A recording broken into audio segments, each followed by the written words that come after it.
Good evening. Welcome to the Charlotte-Mecklenburg Library's Money Smart Week program series. Tonight, the truth about obtaining financial support for your nonprofit startup. Hello, I'm your host, Mark Engelbrecht. This evening, our guest speaker is Kim Roseboro. Kim is the Executive Director of Firm Foundation's Youth and Family Outreach here in Charlotte, North Carolina. Kim recently received the United Way grant, which allowed her to expand in neighboring Cabarrus County.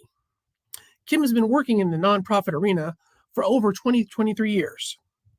Tonight, Kim will be sharing with you how to source your vision with grants and more, and why donors really give to nonprofit organizations. We'll have time for questions, but please submit those in the comments section, and we'll take those at the end. If you have any concerns at any point, please post that in comments as well. I want to thank you all again for joining us. And Kim, welcome. Thank you, Mark. Thank you. I'm so happy to be here. The library, of course, is one of my favorite resources to use, especially as I'm, building and working in the nonprofit sector. So it's a pleasure and honor to be here. As Mark mentioned, tonight we're going to be talking about funding your vision, the truth about obtaining financial support for your nonprofit organization. And I want to preface this by saying this is my truth. As from starting a grassroots organization from the ground up, I think it's important. I wanted to just share my truth and what's gotten me throughout my journey in building a nonprofit organization. As Mark mentioned, it's serving Mecklenburg County, but now also Cabarrus County. So hopefully tonight you can get some nuggets of information. Definitely drop those questions in the comments. I'm transparent, so I'm here to share my truth in order to see you impact in the area that you want to impact with your nonprofit organization. So we'll jump right on in with our presentation tonight, funding your vision. Again, like I said, this is a truth. This is my truth, where I can tell you things that I'm sharing tonight are true things that have worked for me. I think it's important for, you teach one, share your information, and we're going to go from there. So we can go on to the next slide. One of my favorite quotes, the two most important days of your life are the day that you were born and the day that you found out your why. And you'll hear me reference your why all throughout the evening because it's important. When people think of funding your nonprofit, the first thing that we think about are grants or asking for money. But there's so much more to it throughout that journey of fundraising. So tonight, I'm not going to dig into how to write a grant, how to, create a successful fundraising event per se, but really going to go into the backstory to really going to give you the foundation work on being prepared to write that grant, being prepared to implement those fundraising strategies that you may have in mind. Next slide, please. To start off, who is Kim Roseboro? Who is this lady on this screen talking about nonprofits? So as mentioned, I'm the Executive Director of Firm Foundations, Youth and Family Outreach. My experience in nonprofit goes back 23 plus years. I've worked in all levels of nonprofit, from programming, program assistant, to lead programmer, to communications and development work, to area director, and executive director as well. So to say, I like to kind of say and do say that I have hands-on experience, which I think allows me to have a more intimate conversation with those that are starting a nonprofit or may still be in the early stages of your nonprofit. But so I want you to think of that as you come up with your questions. I'm more than happy to share about my journey, the good and the bad. The bad is the learning lessons. And so having seen it from different lenses, having been worked within an established nonprofit organizations like your YS, your Boys and Girls Clubs, those organizations where I grew in, and I took that knowledge and then created Firm Foundations. So I've been on both ends of the spectrum, from well-established organizations to actually building my organization from the ground up. And so what is Firm Foundations, Youth and Family Outreach? Our primary goal is to provide support to adolescents. So middle school and high school youth are our primary target. And so we establish mentoring programs, after school programs, as well as family engagement supporting family members and parents of adolescents. And then impact consulting. So, one thing in my journey in building firm foundations and seeking information and seeking resources on the how to's, it was a struggle to find out the knowledge, the tips, the resources in creating a nonprofit and then sustaining a nonprofit. So as I've been learning on this journey, one of my missions was to always to give back to those that have a similar desire to make an impact in their community.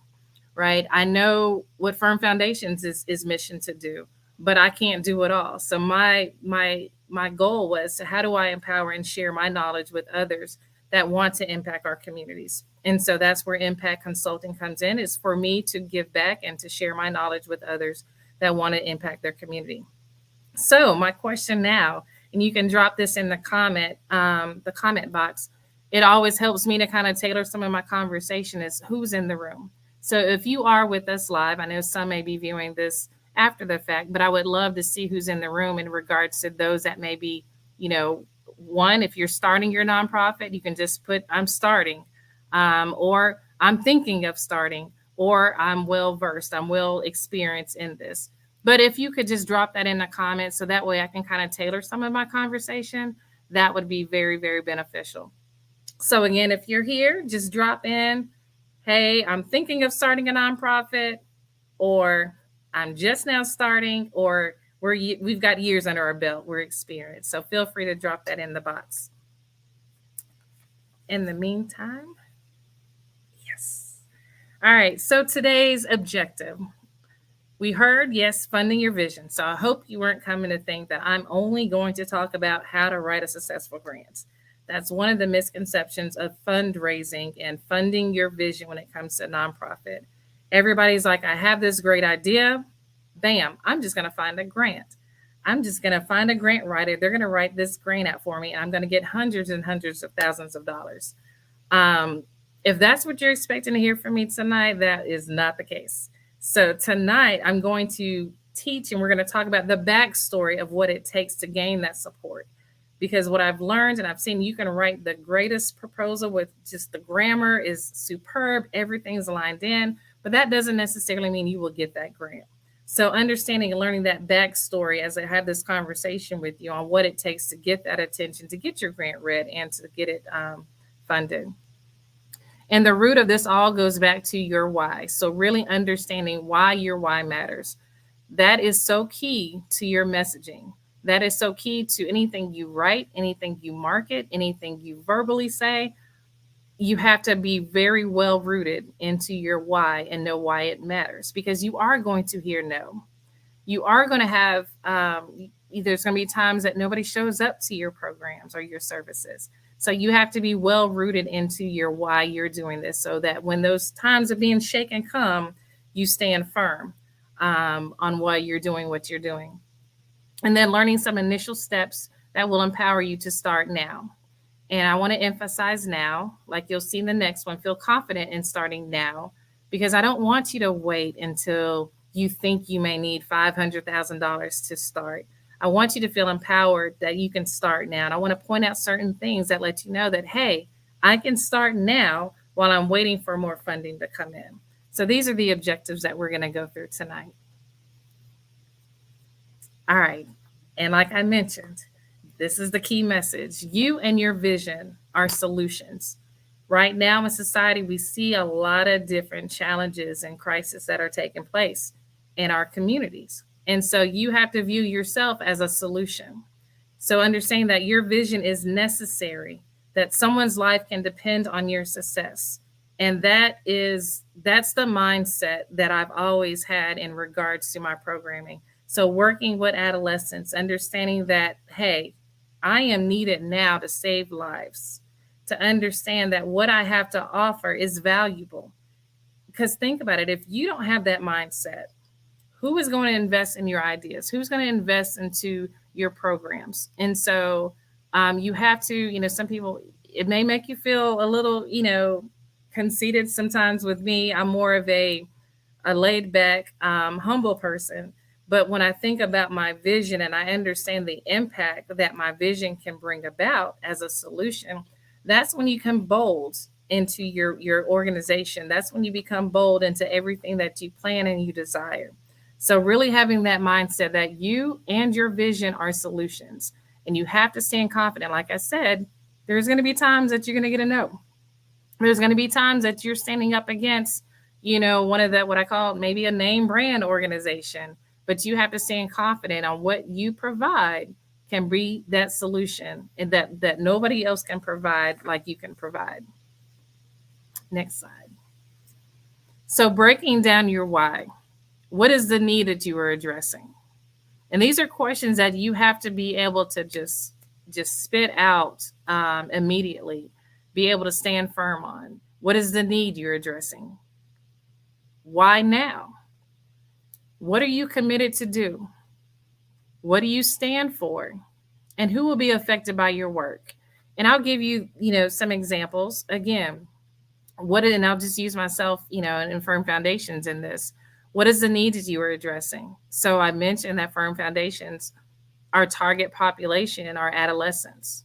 So the need that we are addressing is filling in the gaps with programs and opportunities for adolescents.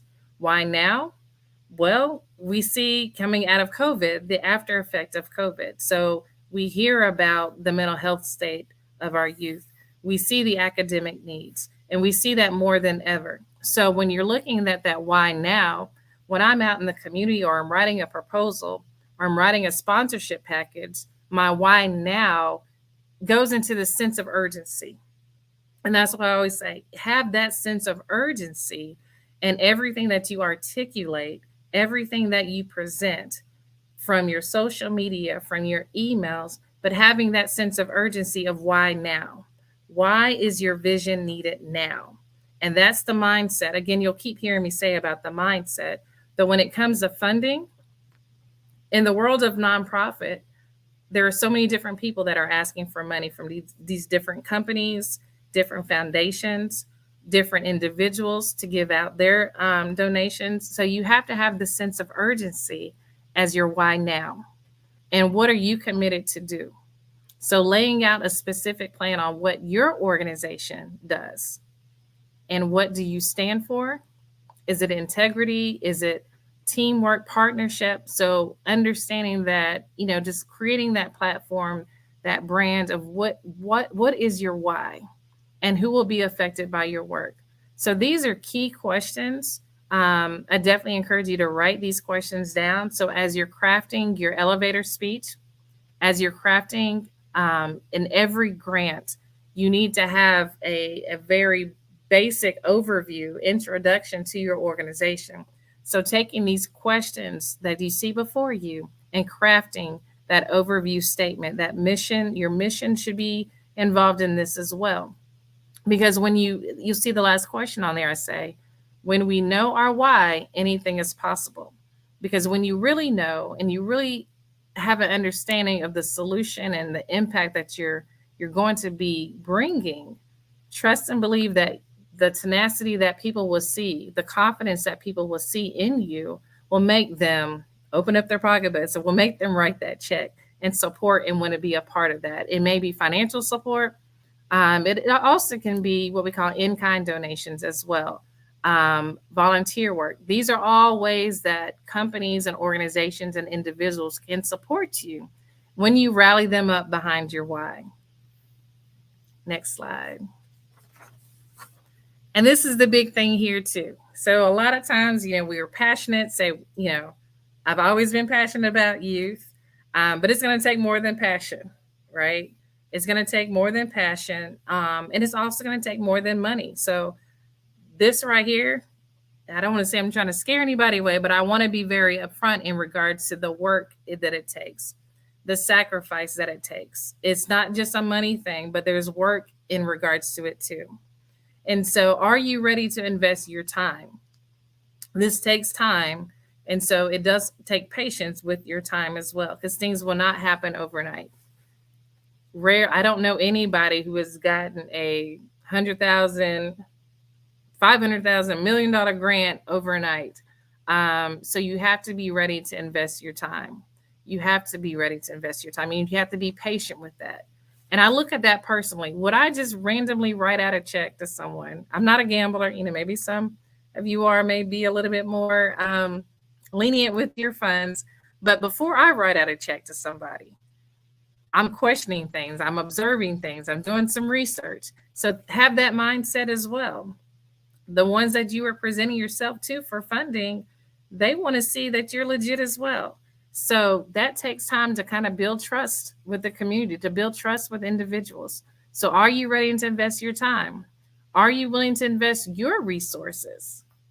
As a startup, you have to realize there's things that you're going to have to bite the bullet and pay for yourself to start up. So that may mean, if you love Starbucks, are you willing to sacrifice some Starbucks to, buy a domain? Are you willing to sacrifice Starbucks or somewhere else to pay someone to create your logo? Those are things that in the very beginning that you're not really going to be able to find grants to fund those things. And those things are important because that's going to help you build your presence. And we're going to talk a little bit about that later. The work, maintaining the business requirements. So when you are set up as a 501c3, that's work that you're going to have to keep to maintain that. There's work in finding and maintaining funds. That's an ongoing thing. And so in everything that you do, from your marketing to your recruiting staff, recruiting volunteers, you have to be strategic because everything is going to align with how does this help me increase my revenue stream so I can do more work. Building and maintaining a board, managing volunteers and staff, and impacting your participants. These are all work things that you have to continuously to do. So while nonprofit work is very fulfilling and it's passion work, it's also a business. And so there's work and sacrifices that have to be made in order to be successful in this. Next slide. So I wanted to break it down into 5 steps to tame resources. And I changed it to resources because funding, everyone thinks just money. And that's the only thing that can be resourceful for your organization. But I want you to expand your mindset in regards to funding and look more as resources because you'll need more, you will be willing to accept more than just dollars and coins, but you want other resources as well that people will come and present themselves to you. So be open to that. And so when I say resources, it's funding plus more. So step 1, solidify your product and service. Step 2, branding your organization. Step 3, build your platform. 4, build relationships. 5, being consistent. And so these are the 5 different steps that I wanted to start off and share tonight. And we'll expand on each one of these. And ultimately, these steps will actually set you up to receive funding and set you up for obtaining ongoing funding moving forward. All right. So step 1, solidify your product and service. And so this is in the very beginning where it starts why you became established. And again, I want to go back to, you may have everything up here, but I always tell if you have all these ideas, you have to get them laid out in front of you. You have to share them with someone close to you so that they can look at it as well, to have this very defined and very tight. Because again, there's a lot of people asking for a lot of resources and funding, especially here in the Charlotte area. It can be saturated with organizations and programs and services. And so you have to really solidify who you are and what are you doing and staying true to that. So I always say, start with what you have in order to prove the need and show your potential. So once you have everything set up, your mission statement, your goals, objectives, and your buckets of programs, you know what you want to do, you know what activities you want to do, you know what programs you want to do, you know where you want to do this. A lot of people get stuck. Do not get stuck with, but I can't do it now. I got to wait till I get a grant. I got to wait until somebody, sponsors this program. And I want to encourage you, start now with what you have. It may not be the big picture, but I'm sure there is something that you can do now. And there's opportunities for you to do it now. So again, it may not be the big picture, but start somehow. So look at what can I do? I don't, even if it's just you implementing the program, find a way that you can start now and call it a pilot kickoff activity or event, just to spearhead and get your presence built into the community. And when you do this, also be sure to already have in place the how you can collect data on your pilot programs. And so, again, that's the registration forms. That's a pre-assessment, post-assessment, getting testimonials, but have something that's going to prove that you've done an activity, so that when you go out to someone, you can say, I have done this event, I have done this program, and it works. And I did it on a small scale, and people wanted more. People were successful. We saw an impact on it. And if I were to get additional funding or additional resources, this is what else I could do, or this is where else I could take this program or activity. And so you have to have kind of that proof that it works. Again, think of your personal pocketbook, right? We want to prove that this works. I'm a show me, don't tell me type person. So that's how my mindset thinks. I'm not going to just talk about it, but I'm going to show you. And that's what this is all about. So really having a solid program, product, and service to be able to showcase that this works. So just making sure that you're finding that something that you can do now, instead of just waiting and waiting and waiting for that big check to come across. Because trust me, while you're waiting, someone else is going to get that idea and run with it. And so don't wait, be the first to jump out there with your product and service after you've made sure that it is solid. Once you've done that pilot program, then you want to make sure you build it so that it can be implemented over and over. You want to tweak it. If there's things that came up during your pilot program, this is the time that you can reevaluate things, make some tweaks, and expand it even further. But my biggest thing here is don't wait until you've got everything in place. There's something that you can do now, and it may just be on a smaller scale. Step 2, branding. All right. So branding is key. We're in a world where, brands matter. So you really want to define who you are and to display. And this kind of goes back to your the step 1 that we talked about. And so making sure that your presence is felt and it's known, that who you are, again, even though in a world of nonprofit, there's a lot of partnerships and working together, you still have to be very strategic and very specific on who you are as an organization and what do you do and what gaps are you filling.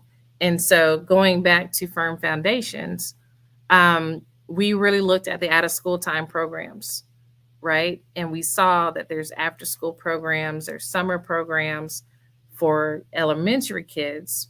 But once they hit middle school, the opportunities became lower. And so what happens when those opportunities are lower? That's when trouble sets into place. And so we looked at that gap, and that's where we started.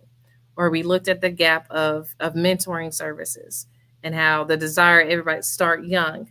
Well, we wanted to be different. And so we designed a way to start in the middle. And so really identifying where your gaps are and what your strengths are. The building your physical presence is very key as well. And there are a lot of great resources in that. So when I said earlier, there's going to be times that in the very beginning that you will have to pay, for some things in the beginning, prior to getting some grants and fundraising. And so building your presence, and that's designing your logo.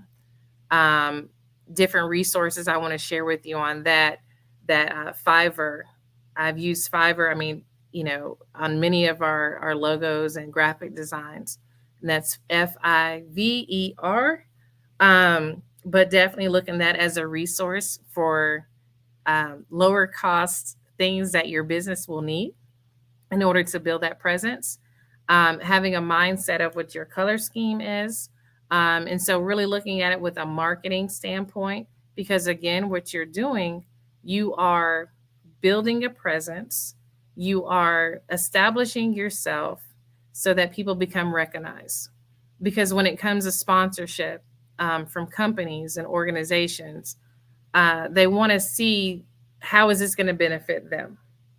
And so from a company, a corporate partner, they want to see what is your reach?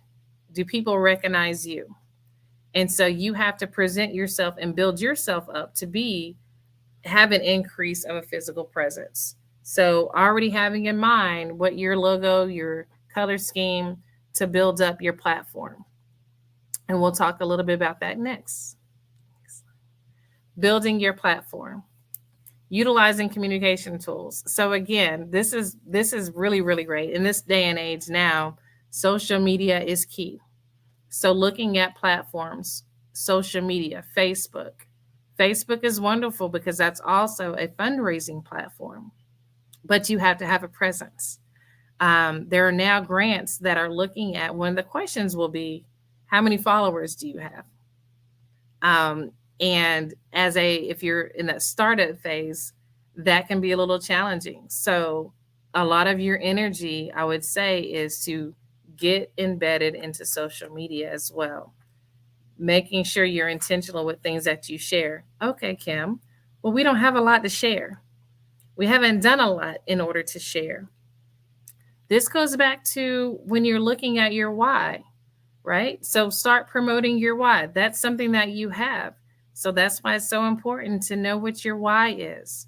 So sharing your why on your social media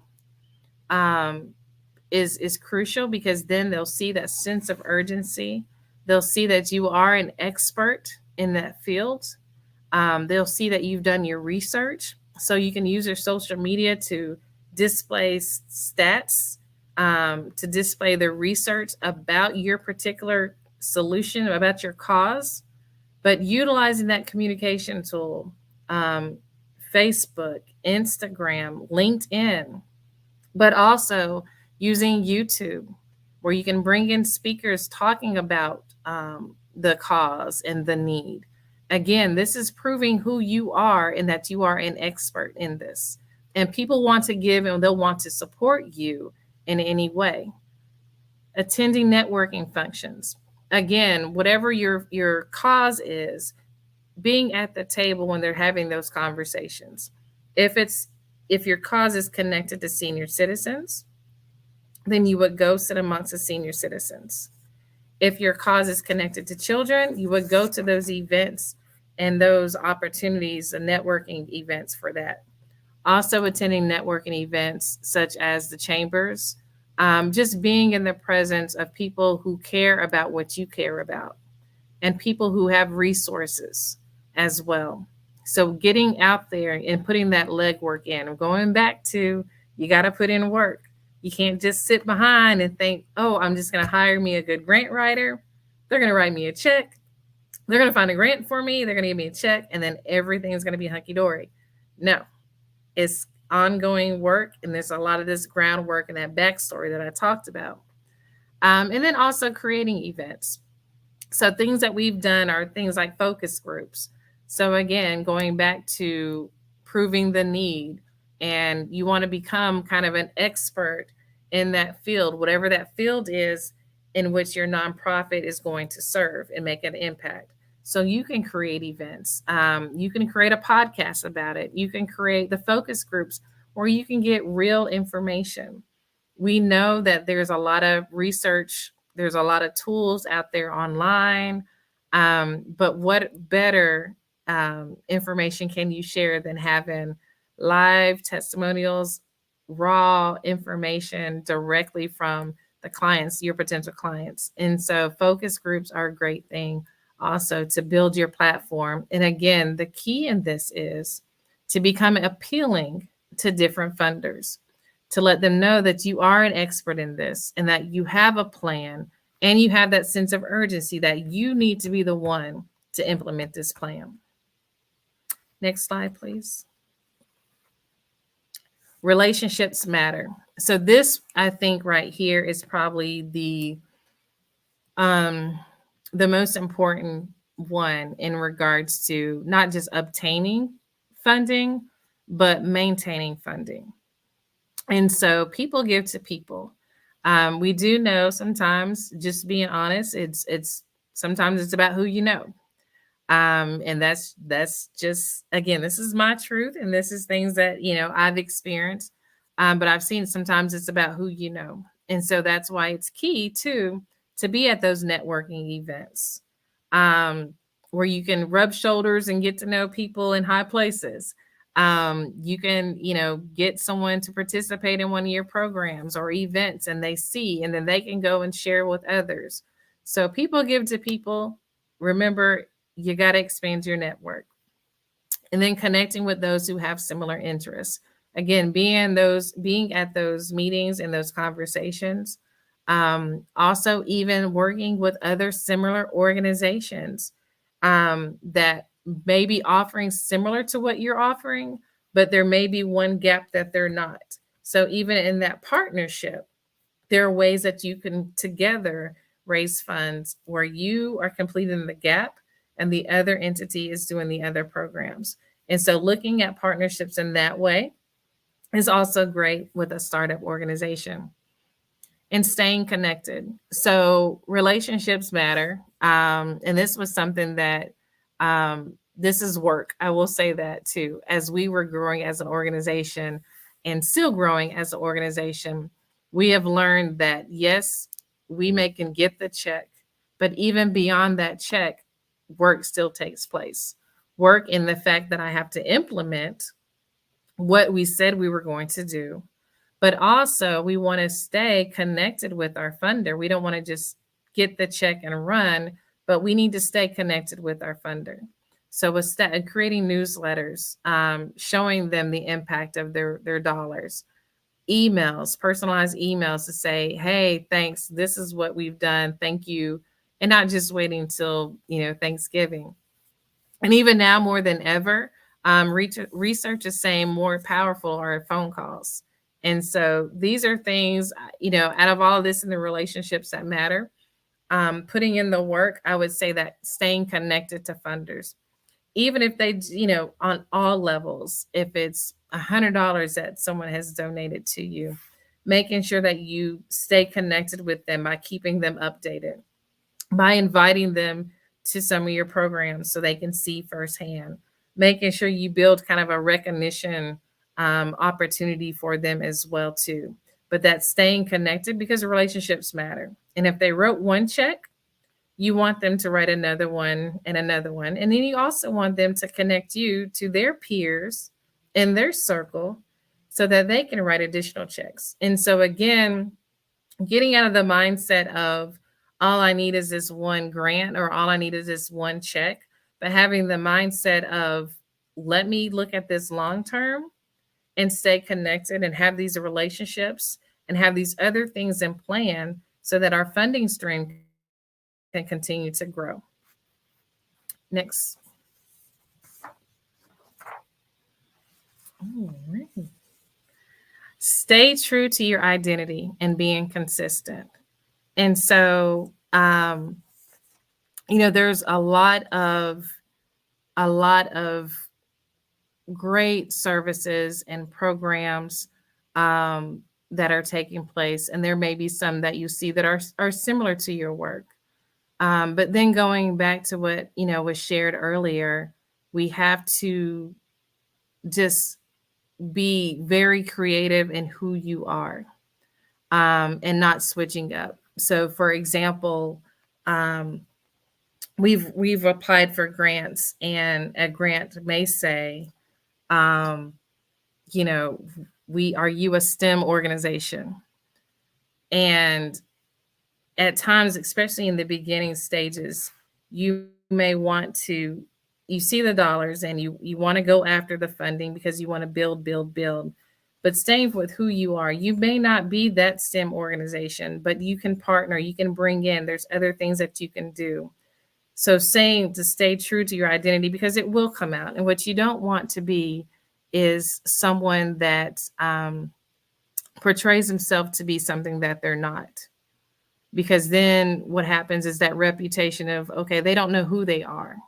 And funders talk to other funders. And so you want to remain truthful and have integrity and staying true to your identity and establishing communication patterns as well.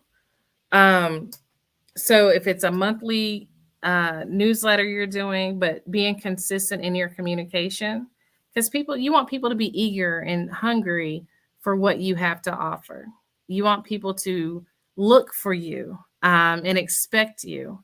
And so having that communication piece is very, very key, and following through with what you've promised. And so a lot of this consistency is key because they're looking at who you are. And to be transparent, as you are a startup organization or you're in your early stages, the consistency is a very key thing because the magnifying glass is still on you.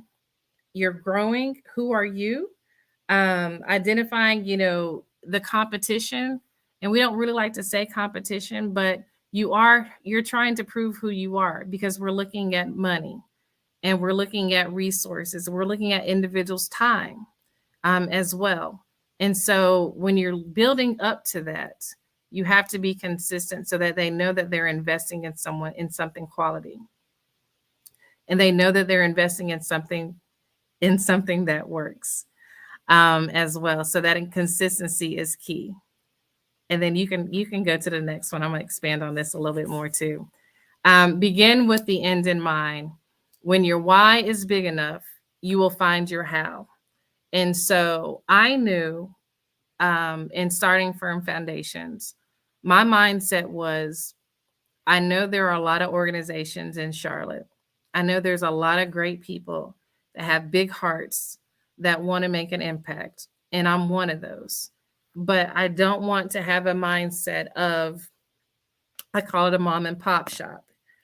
I'm not going to have that mindset of a mom and pop shop. My vision, and this is what you need to have, this vision. Where do you want to be at the end of this? My vision was, I wanted to be like a certain particular national organization. I won't call the name out. But that's my vision. That's still my vision. And so what does it take to get there? So in every newsletter, every piece of paper, I have this mindset. Does this look like I guess you can say like a Fortune 500, document? Does this look like this? Because that's what I want. I want those checks that organization gets. And so does this look like that or something that organization would produce? Or does this look like something that I did in my own kitchen? Does this program have that professional crispness? Because I know what kind of checks that I want. And so I know the reach that I want to take. And so you have to have that big vision and look at every little thing that you're doing so that when you're sitting at the table, you're ready. You have that boldness. One other things that I would do also when you're going to the table, well, what table should we go to, Kim? I'm going to put a plug in for the library, and it's truth. This is not anything that they required me to say, but your library is one of your biggest resources at no cost to you directly. Of course, as taxpayers, we are paying for these services, but you'll get emails and you'll find resources out there where you can pay for these subscriptions to look for grants and to look for companies. And I always tell people, no, this is where putting in the work. Go and research the corporations, the headquarters.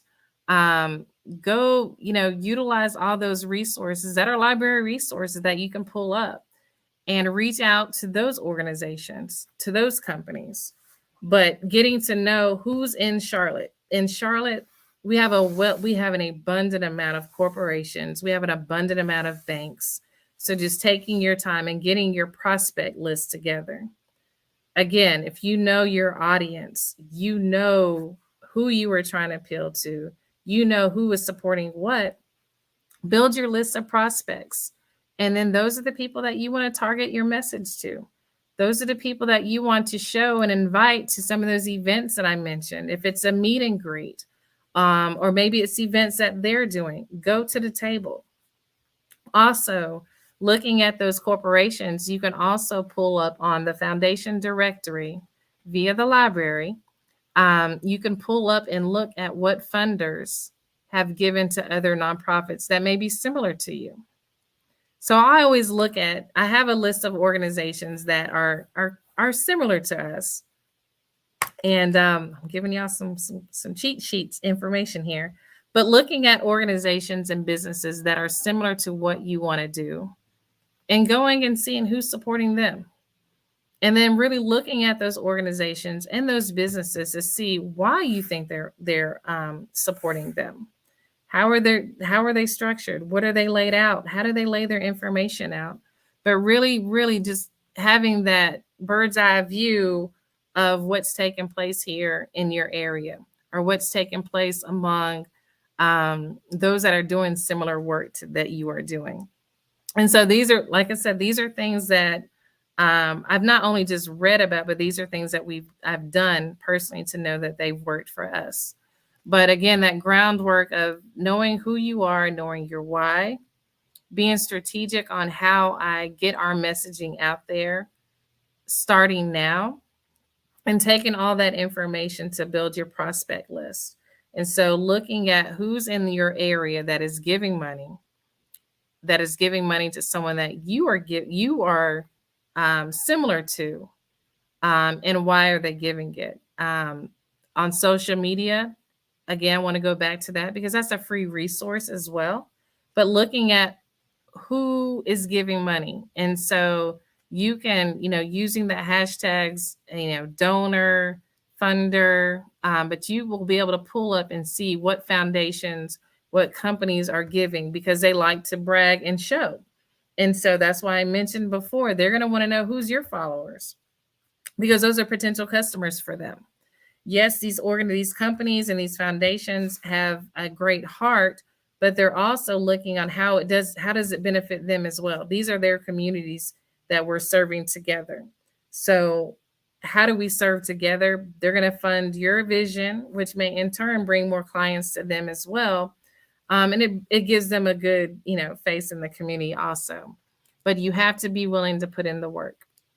Putting in the work by finding your the funders with the grant writing, putting in the work by knowing your why, being true to your why, and being consistent in your message are key as well.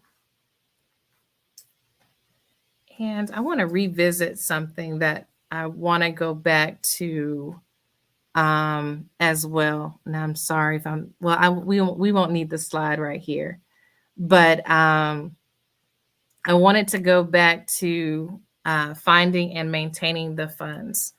And so there's different resources, like I mentioned, at the library.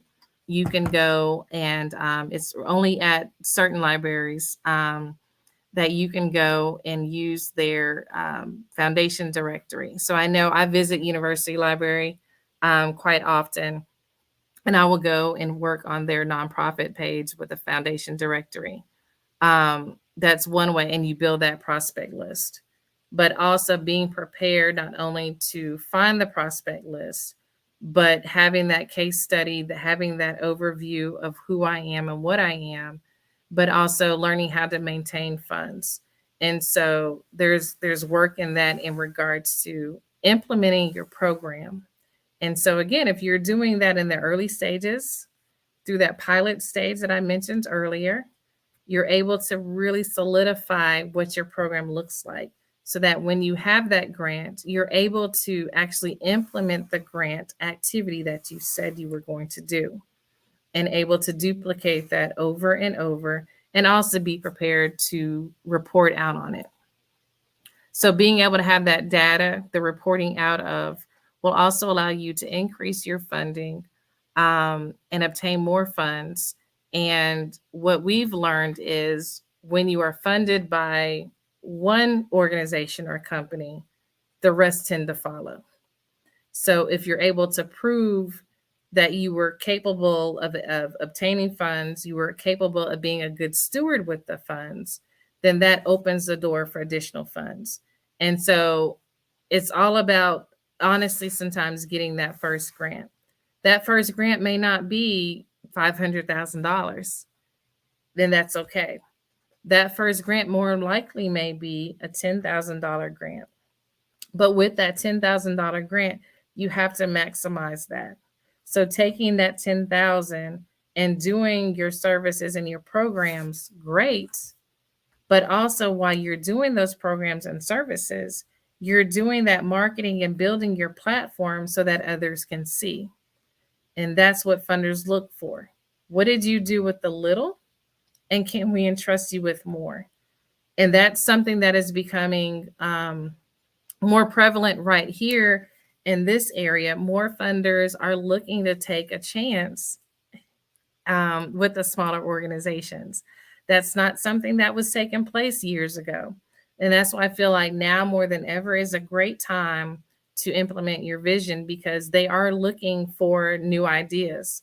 They're looking for new people at the table, and not just those that have been getting the grants for years.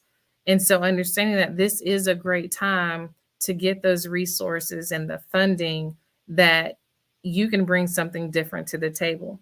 But also knowing that all eyes are on you because you're still having to prove yourself. And that's just the truth with the story, to be honest with you. But it can be done.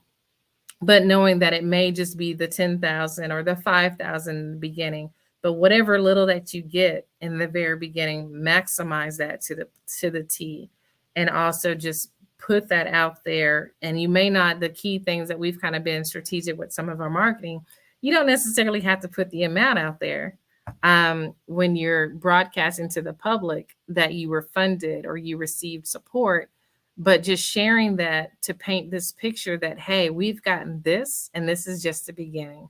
We've got a vision that'll take us and make a bigger impact that this community needs as well. And let me see, do we have any questions in the chat yet?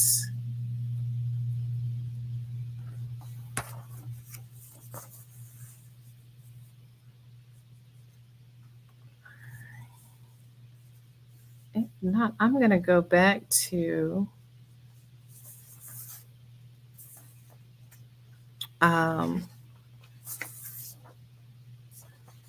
we'll go back to some specifics in regards to proposal writing, because I know that is that's a big question that many people do have, is in regards to proposal writing.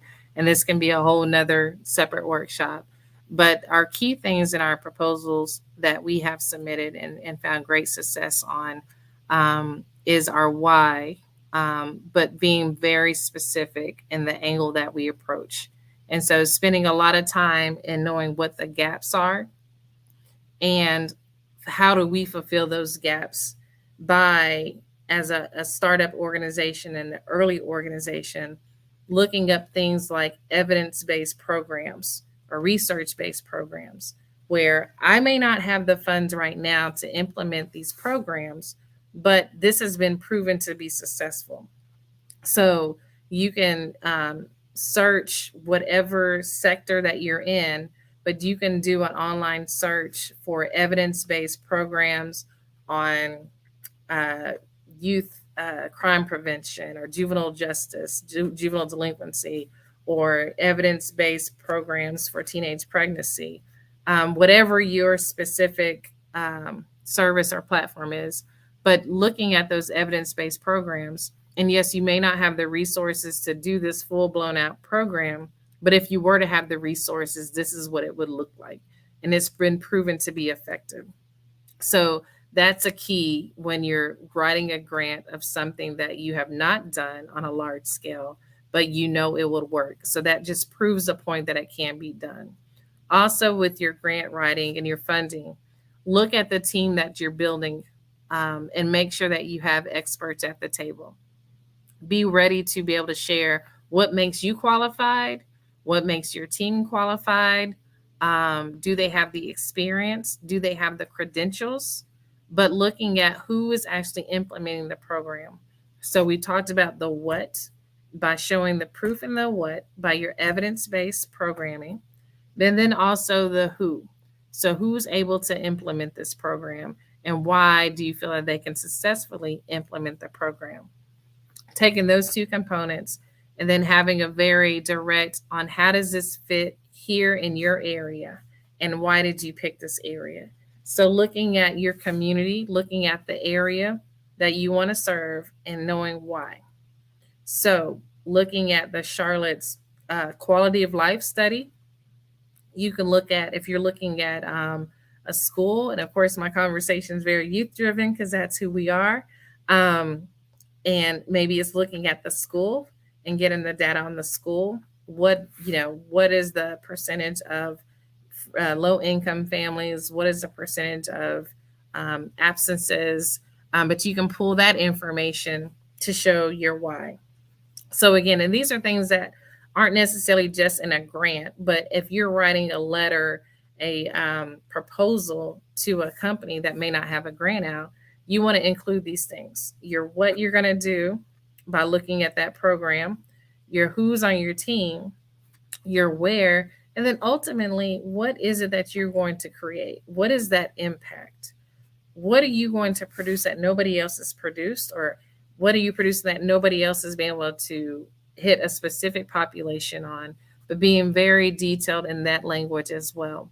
And once you have this key messaging, that's something that you can take and apply to any grant that comes up with some modifications. You can apply that to your verbiage if you're doing a presentation. So again, building those relationships where you're able to sit and have a conversation with a CEO, or you're having a conversation with someone. Most companies have a community affairs department, and you want to connect with them and talk about who you are and share your information and the impact that you can make. But you need to have this crafted. And so again, it's, knowing who you are from the very beginning as an organization and your impact, and having that very laid out and detailed, and feeling confident in that through that sense of urgency. So that sense of knowing I'm needed now, and this is why. Being able to create events that pull the heartstrings as well. And so if you have the testimonials, which again, you would only have the testimonials by having the pilot programs. So not waiting until you get the big funds, but starting now. So in our infant stages, a lot of people get stuck on, oh, I need money for this big office space. And that's not something that, I was looking to kick out my personal funds in the very beginning. It wasn't office space. Let me build a relationship and go where kids are. And so we started off in the schools. And so right now, the schools are in need of community partners. Well, I've got a service, I've got a program that I know would be a good fit. And so reaching out to different schools and areas and saying, hey, can I bring this there? I just need about 12 girls. Can I, use this there? So I would go and we implement it now. All that cost me time, right? That cost me, some money in regards to paper, but it was very minimal. But I knew I needed something to set my footprint into a school so I could say that I am doing something, and this is what I've done, and this has worked. And once you get that, it snowballs. I can take that story and then I can go to a rec center and say, hey, we're doing this in the schools. Can we do this in your space as well? Again, I don't need office space for that. I need space within the community so people can see and people can be impacted. So baby steps. So in the school, in the rec centers, and then partnering with other organizations where I may be doing my program as a workshop within other events that are bringing in larger crowds. And so you snowball all this activity and all this energy and all the testimonials and the pictures and the branding. And so that's why it's key. You're building that brand where people, oh, okay, I've heard of that. I see what you're doing, and how can I support what you're doing? And being able to have that, already ready. Well, this is how you can support. You can sponsor, starting, it depends on your level. You can sponsor transportation. You can sponsor, we want to bring in a speaker to provide X, Y, and Z. You want to sponsor the time that I'm presenting these workshops for the students. But going ahead and creating the opportunities, but also as you're looking and doing these activities, looking at the cost with everything that you're doing as well. But people want to ultimately see, what will you do? How will you do it? And what is the impact? And so, again, starting with what you have in the very beginning and not waiting on the big check, or I can't do this, so I'm going to sit. And that's so many times I have these conversations with individuals that want to start their nonprofit. They want to get their nonprofit going, but they're sitting and they're waiting. I promise you, there's something that you can do now in order to grow. And that's what you have to be willing. And when people see that you're willing to start now, then they're more apt to see that energy and that fire within you. Wow, you're doing X, Y, and Z. And that's what people would say. I didn't realize that you were doing this while working a full-time job. I didn't realize you were still, working a full or doing this. Because I see that you're doing it and you're doing with a sense of excellence that they want to support. And so that's my biggest advice to anyone that is looking for funding, how to fund their vision. Don't wait. You can always start with something now. Build on what you have, build on your idea, build on your vision so that you can obtain the grants, you can obtain the support. You can obtain the in-kind donation. So it may not be a check, but it could be a building. It could be transportation. There are so many other ways to get those resources. It could be an intern. So you don't have a graphic design person, or you don't have a social media manager because you don't have the staffing. Well, there's resources, and we found those resources as interns.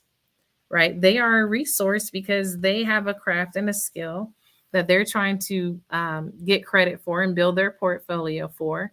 And so they have something that you need, and you have something that they need. So you two are resourceful together. And so looking at things outside of just the check, because we know it takes a lot to get the grants. And it takes the history, it takes the proof. But looking at the other resources in addition to that you can be obtaining while you're building up for that big grant. The interns, the in-kind support as well, and then your volunteers. And so what you may not have a staff to do, you can find the volunteers that may want the experience or may have the passion that you have. When you're looking at building your board, those are volunteers too that help you expand and create and get those resources that are needed to fund your vision. And so looking at funding your vision or resourcing your vision are great things to have in mind as you're planning and you're building and you're growing your nonprofit organization. So that last slide, Jeremy, we're at 6:58. I will open it up for questions and comments. And sure, Kim. So Ellie Johns joined us, and she is in the starting part of, she's doing research.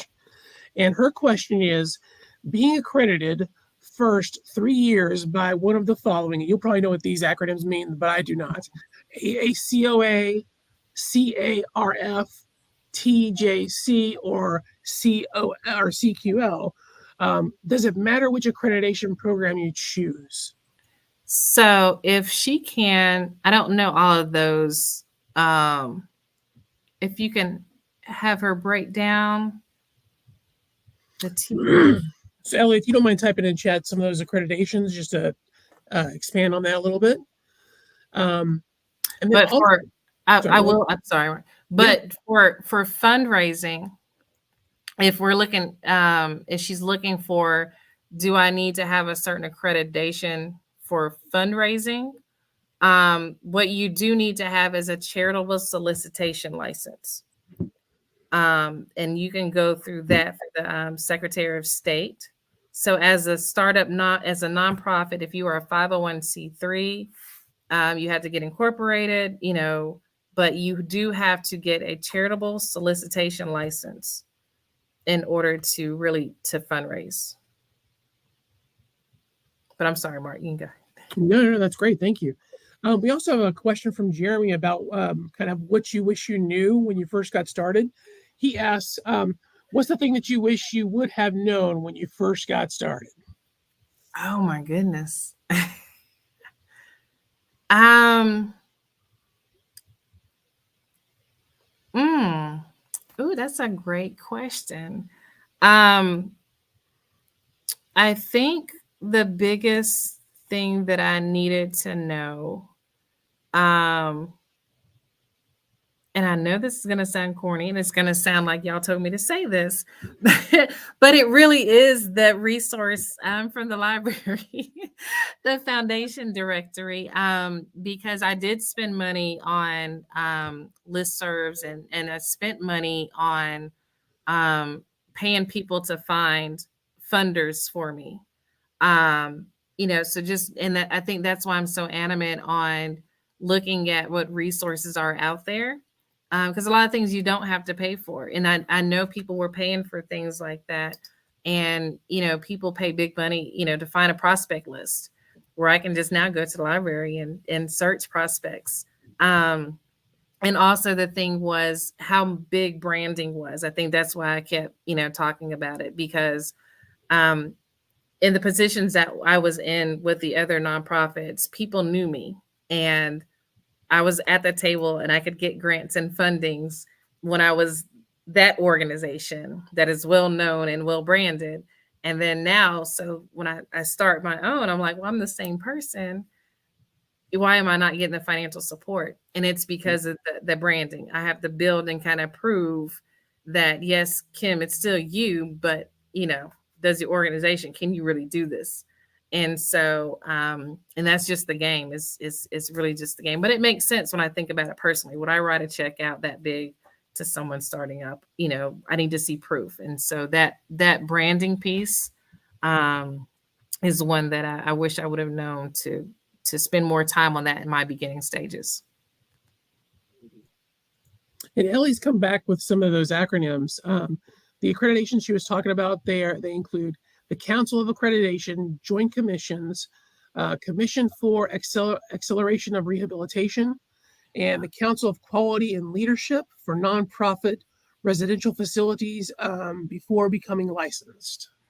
Okay. In regards to licensure for facilities, you probably do need those accreditation. When you're talking about a licensed facility, I know there are certain accreditations that you will need. But also, and I don't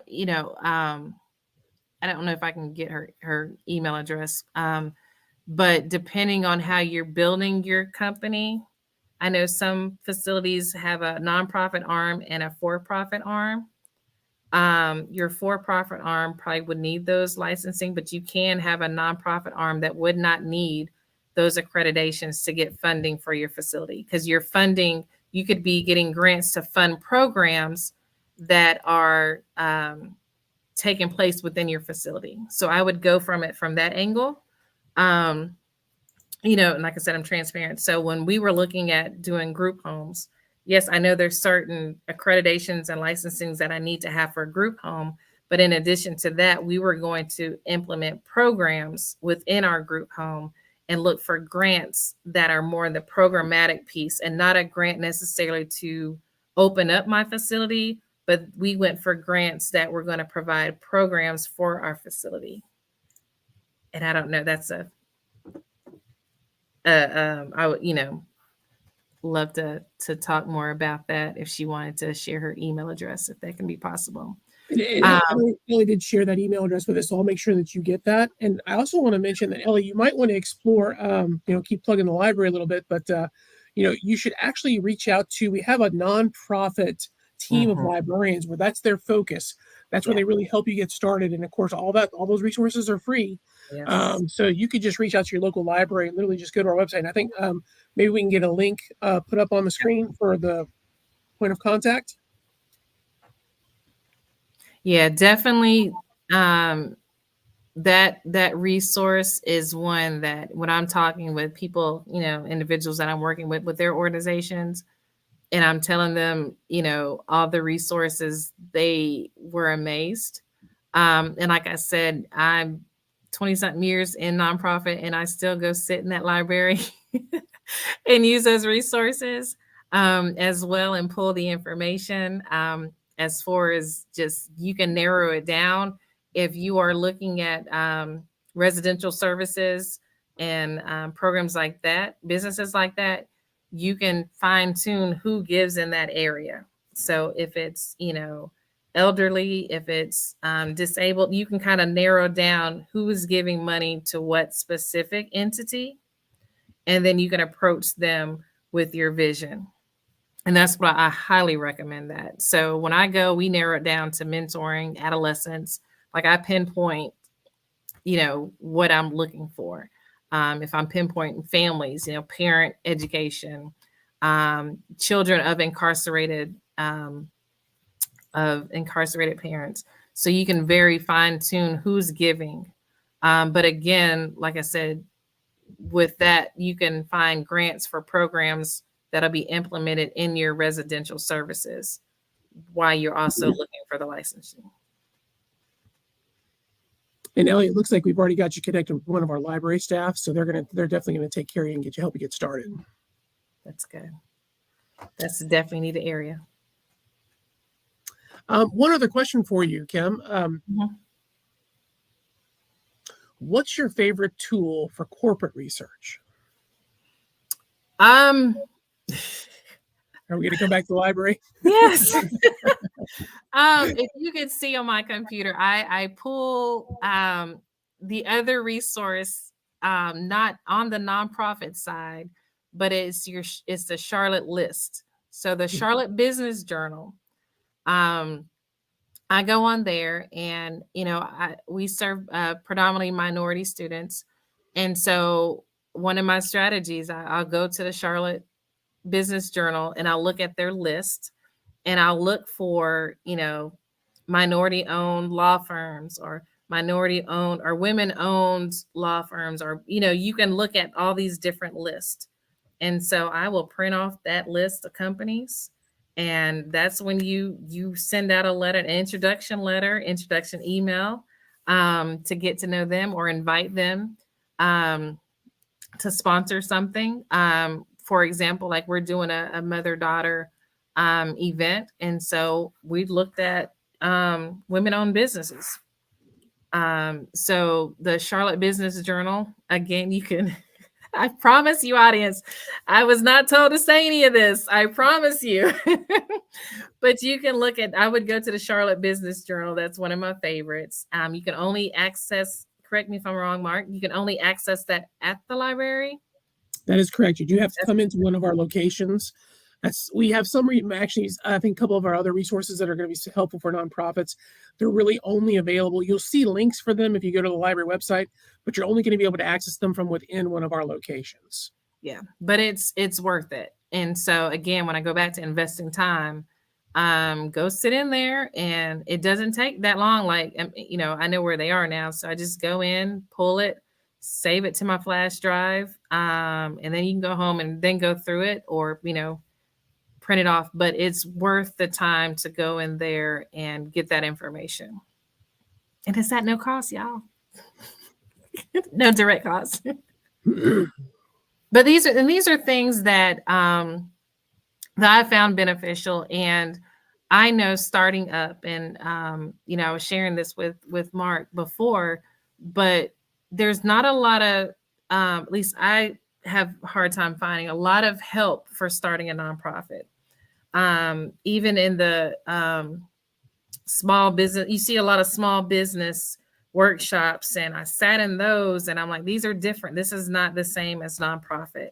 And so I love, supporting the library when you're doing these workshops, because there's a lot of great visions. There's a lot of great people out in our communities that have the vision that can make the impact. And your vision is needed more than ever.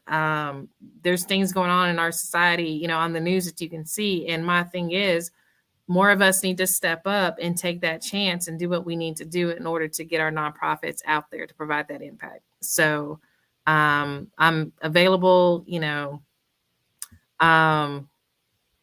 and just go for it. Just make the right steps and get that support and attend things like this.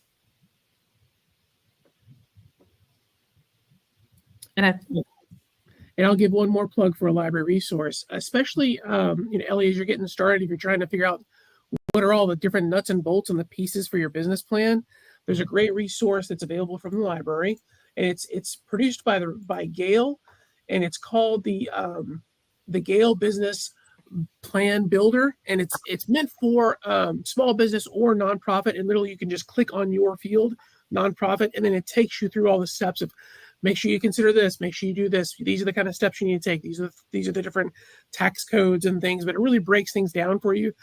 I think it makes it a lot less overwhelming. It could be a lot of information, which may be overwhelming in a different way, but it takes a lot of the I don't know out of it.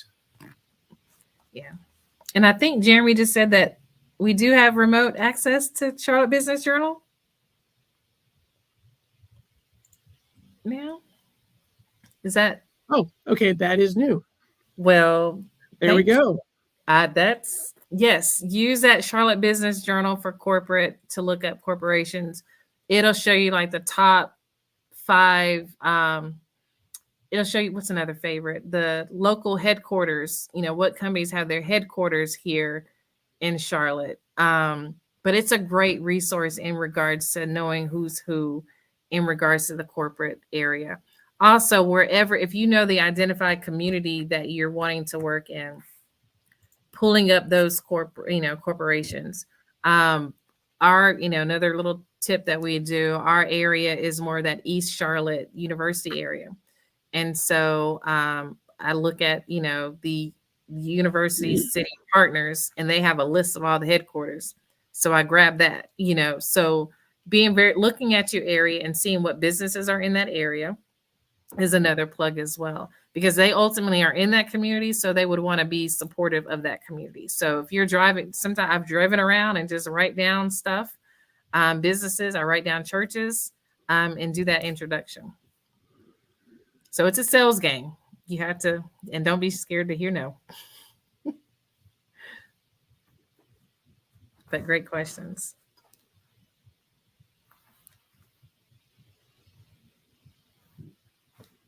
Well, if we don't have any other questions for Kim this evening, I want to encourage everyone to, of course, visit the library's website. We've shared several links with you tonight. I want to thank our producer in the background, Jeremy, here, handling everything for us. He'll reach out to those of you who have connected with him, and we'll try to get you linked up with a librarian. Kim, I want to thank you again for coming out. You've helped us with several events, and I really appreciate you being here with us tonight. Awesome. I love it. Anytime. And I forgot, Jeremy, I don't know if you want to show the other slide that had my contact information on there. I forgot about that one.